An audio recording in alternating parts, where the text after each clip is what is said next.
আসসালামু আলাইকুম। তিনটা মহৌষধ নিয়ে আমি আলোচনা করব যে তাকওয়া, এখলাস ও সবর দুনিয়া এবং আখিরাতে সফলতার তিনটি মহৌষধ। আর তাকওয়া হচ্ছে যে আল্লাহর ভয়। আমাদের যে কোনো কাজে আল্লাহর ভয় থাকতে হবে। আল্লাহর ভয় না থাকলে আসলে আমরা যে কোনো খারাপ কাজেই যুক্ত হব।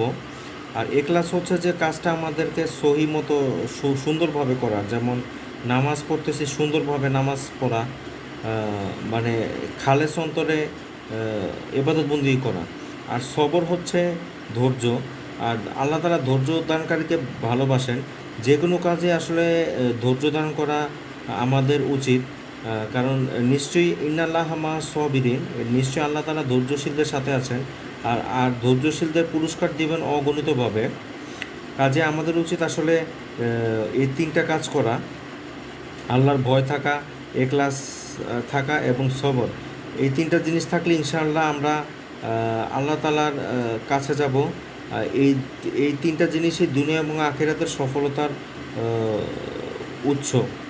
তো আজকে এই পর্যন্তই। সবাই ভালো থাকবেন, সুস্থ থাকবেন। আসসালামু আলাইকুম ওয়া রাহমাতুল্লাহি ওয়া বারাকাতুহু।